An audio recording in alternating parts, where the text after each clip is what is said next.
رمضان کی اصل جو بنیادی عبادت ہے، بنیادی چیز ہے، یا رمضان کا بنیادی عمل اور کام ہے، وہ ہے روزہ۔ رمضان کا اہم عمل روزہ ہے، اور اللہ کو سب سے زیادہ پسندیدہ عمل ہے۔ اللہ تبارک و تعالیٰ نے فرمایا نا، رسول اللہ صلی اللہ علیہ وسلم فرماتے ہیں، اللہ فرماتے ہیں، حدیث قدسی ہے، کل عمل ابن آدم لہ الا الصوم فانہ لی وانا اجزی بہ۔ آدم کے بیٹے کا ہر عمل اس کے لیے ہے۔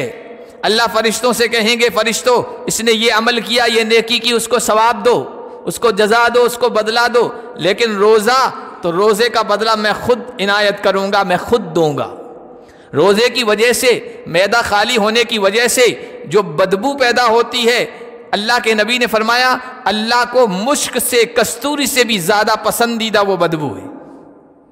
اللہ کو سب سے زیادہ پسندیدہ عمل وہ روزہ ہے۔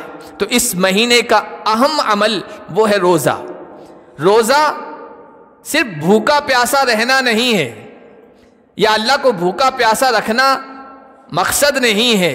روزے سے ایک مومن کو، ایک مسلم کو، قرآن کے ماننے والے کو، اللہ کے ماننے والے کو اللہ ایک خاص تربیت دینا چاہتے ہیں۔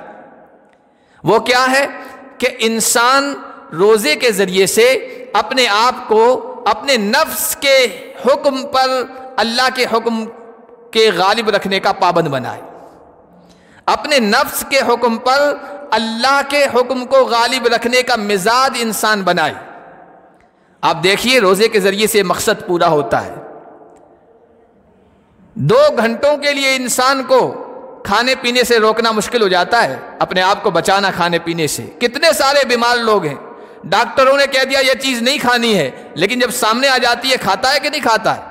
شوگر کے مریض دعوتوں میں جاتے ہیں، اپنے بیٹوں سے چھپ کے مٹھائی کھاتے ہیں، بیٹوں کے ساتھ نہیں بیٹھتے ہیں، یہ روک دیں گے، ٹوک دیں گے، ابا یہ مت کھاؤ۔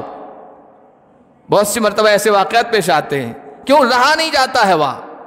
لیکن روزے میں آپ دیکھیے کہ بندے کے اوپر کوئی نگراں نہیں ہے، کوئی چوکیدار نہیں ہے، کوئی CCTV کیمرے نہیں لگے ہوئے ہیں، کوئی دیکھ نہیں رہا ہے، کوئی رقیب نہیں ہے، لیکن اس کے اندر یہ کیفیت پیدا ہو جاتی ہے کہ جس رب کے لیے میں نے کھانا چھوڑا ہے، پینا چھوڑا ہے، صبح روزے کی نیت کی ہے، وہ مجھے ہر وقت دیکھ رہا ہے۔ یہ اپنے نفس کی خواہشات پر رب کے حکم کو غالب رکھنا ہے۔ یہ کیفیت روزے کے ذریعے سے ہمارے اندر پیدا ہونی چاہیے، ورنہ یہ ہوگا کہ روزے کی حقیقت ہمارے اندر نہیں ہے، تصویر ہے، ظاہری شکل ہے، ظاہری شکل ہے، کھانے پینے سے ہم رک رہے ہیں، لیکن اس سے اصل جو مقصد ہے وہ ہمارے اندر پیدا نہیں ہو رہا ہے، تو پھر اس کے اثرات بھی مرتب نہیں ہوں گے۔ ایک چیز، ہر چیز کی ایک حقیقت ہوتی ہے، ایک تصویر ہوتی ہے۔ تصویر سے کچھ نہیں ہوتا ہے، حقیقت اصل چیز ہوتی ہے۔ شیر کی تصویر، بھیانک تصویر، دہاڑتا ہوا شیر ہو، اس کا کہیں اسٹیچو لگا ہوا ہو نا، تو بچے جا کر اس کے دانت کو یوں پکڑ کے سیلفی لیتے ہیں۔ ڈر نہیں ہے، شیر کا خوف نہیں ہے، لیکن وہی شیر زندہ شکل میں ہو، آخری مرحلے میں ہو، آخری سانسیں گن رہا ہو کہ اب مرنے والا، تب مرنے والا ہے، بڑے بڑے بہادر بھی قریب نہیں جائیں گے، پتہ نہیں حملہ کر دے، کیوں؟ وہ حقیقت کے ساتھ زندہ ہے، وہ اسٹیچو، وہ تصویر ہے۔ آگ ہے، آگ کی ایک تصویر ہے، گھروں میں سجا دو، کوئی اس سے فرق نہیں پڑتا ہے، لیکن اصلی آگ ہے تو اس میں حرارت ہوگی، اس میں گرمی ہوگی، اس میں جلانے کی صلاحیت ہوگی۔ وہ بڑی آگ نہیں، ایک چنگاری بھی ہو نا تو ڈر لگا رہتا ہے، پتہ نہیں یہ کب شعلہ بن جائے اور جلا کر بھسم کر دے، راکھ کر دے۔ اس لیے نبی علیہ السلام نے ارشاد فرمایا نا، کتنے روزے دار ایسے ہیں، کم من صائم، کتنے روزے دار ایسے ہیں جن کے لیے اللہ کے ہاں بھوکے پیاسے رہنے کے سوا کچھ نہیں ملتا ہے۔